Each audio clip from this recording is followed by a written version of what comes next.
dia, boa tarde, boa noite, meus irmãos. Aqui é Alisson Tonassi, mais uma vez trazendo aqui reflexões sobre a nossa religião, Umbanda. Hoje eu queria falar o seguinte, por que a Umbanda ela aceita o sincretismo, por que a Umbanda aceita a mitologia iorubana, por que a Umbanda aceita os conhecimentos espíritas, cristãos, por que ela sincretiza tudo isso, né?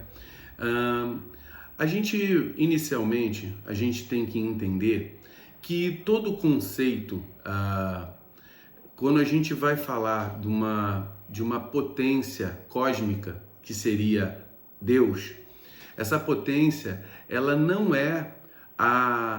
é o que é, independente da visão de quem a veja.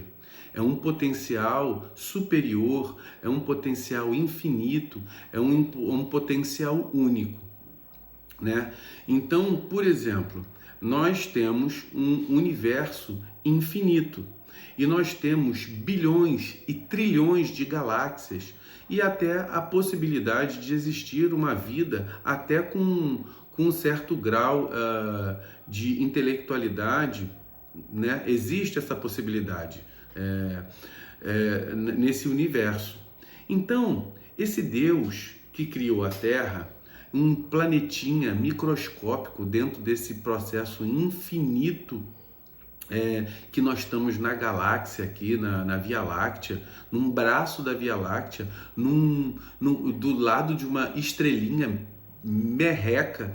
Então, o que acontece? Deus, na sua potencialidade, ele não criou o universo para que o homem o visse sua imagem e semelhança. Ele é uma potência universal. Então, nós aqui da Terra, né, na humanidade terrena, observamos esse Deus através da capacidade intelectual que cada povo tem. Então, nós vemos povos tribais africanos criando mitologias que são a antropomorfização de características desse Deus, né? Nós vamos ver algumas mitologias ao longo da história da humanidade. Você vai ver a mitologia viking, você vai ver a mitologia egípcia, você vai ver a mitologia tupi, você vai ver a mitologia dos povos maias. Então, todas elas, você vai ver um Deus, você vai ver seres divinizados e antropomórficos, que nós, como raça humana, nós temos muita dificuldade de entender algo que não é materializado. Então, nesse processo de materialização e esse processo de transformação desse divino em algo humano, nós conseguimos entender algumas características daquilo que é infinito. Por quê? O que é o infinito? O que é o eterno? A capacidade mental nossa, ela não dá para poder você subjugar algo que você não consegue compreender. Então, você transforma isso em algo mais compreensível. Então, quando nós vamos ter essas mitologias, certo? Todos os povos, em todas as eras, criaram esse processo mitológico.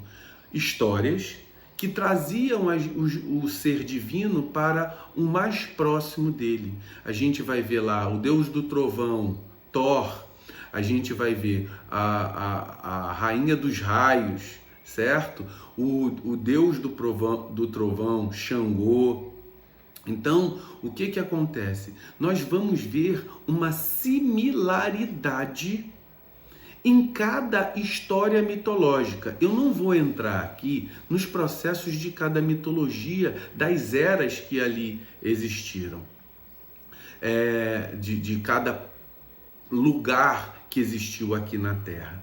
Mas existe vou dar um outro exemplo. Eu falei sobre Xangô e Thor. E também vou falar de Exu e Papaleguibara, que é uma entidade que vai estar lá para a parte de Cuba, os povos que têm uma visão mais africanizada, que trouxeram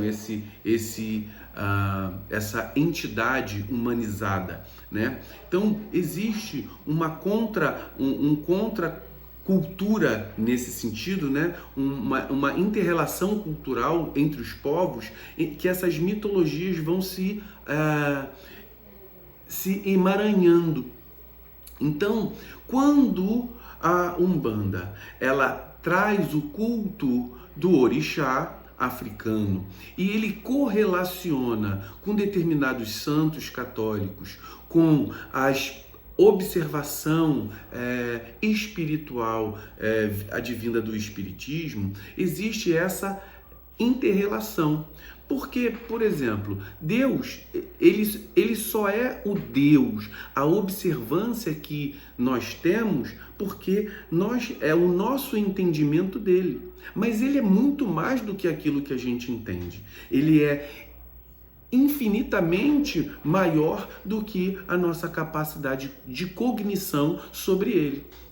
Então, é por isso que quando nós adentramos dentro da Umbanda e vemos santos católicos, é permitido e é altamente tranquilo de nós observarmos isso. Quando nós observamos orixás africanos nos nossos congás, também é permitido, é compreensível que exista. É compreensível que não haja nada, imagem nenhuma, que haja um culto à própria energia da natureza não manifesta de maneira antropomórfica, né? Então é muito importante que a gente tenha a observação que a energia cósmica, a energia universal que criou todas as coisas, que é Deus, e depois se subdividiu em características para nós, os orixás, a gente tem que ver que nós entendemos ele dessa forma.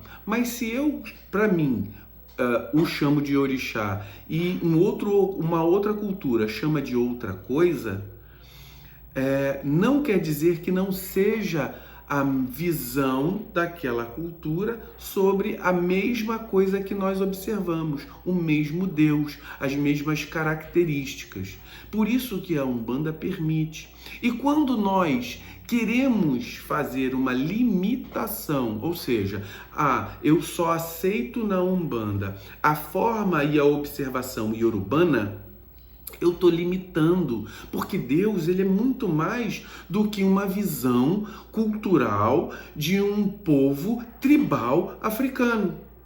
Entendeu? Então, o grande conhecimento da gente que nós vamos agregar para a Umbanda é observar essa mitologia, entender o que ela quis dizer na sua essência, porque a mitologia é uma historinha para contar, mas ela tem dentro da sua essência estruturas de veraticidade que levam a pessoa a raciocinar e a pensar dentro de valores morais e espirituais. Então a gente tem que pegar os valores morais e espirituais da cultura iorubana, os conceitos morais judaico-cristãos, os conceitos de observação do espiritismo, os conceitos de observação da cultura indígena.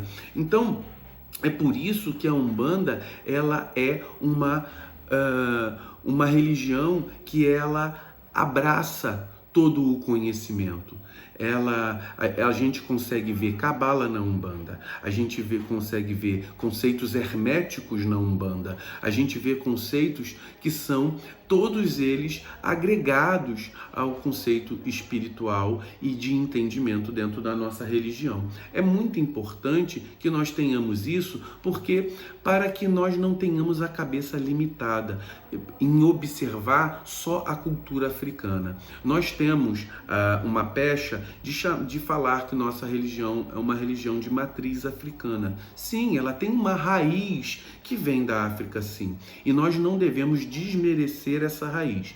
Mas nós não devemos também exaltá-la exacerbadamente para que ela seja o único fator que delimita a nossa religião. Porque quando nós fazemos esse fator limitador, quando eu só restringo a uma cultura, eu estou restringindo toda a nossa religião. E é importante que os irmãos entendam isso. Quando Deus criou o universo, ele não criou para o homem, ele criou para si próprio, para o entendimento que a gente nem tem sobre o porquê disso.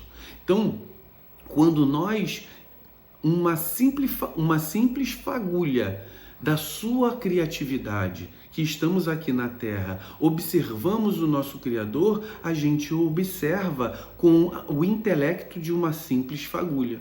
Então, não vamos ainda, com essa capacidade limitada que nós temos de observar o nosso Criador, ainda limitar mais, fazendo com que a nossa religião seja uma religião limitada pelo um culto de uma cultura única. Certo, meus irmãos? A Umbanda, eu faço questão de dizer, eu bato palma e reverencio a cultura africana. Eu bato palma e reverencio a cultura judaico-cristã. E bato palma e reverencio a cultura indígena. Então, quando nós abraçamos todas elas, nós nos engrandecemos muito mais. Axé, meus irmãos.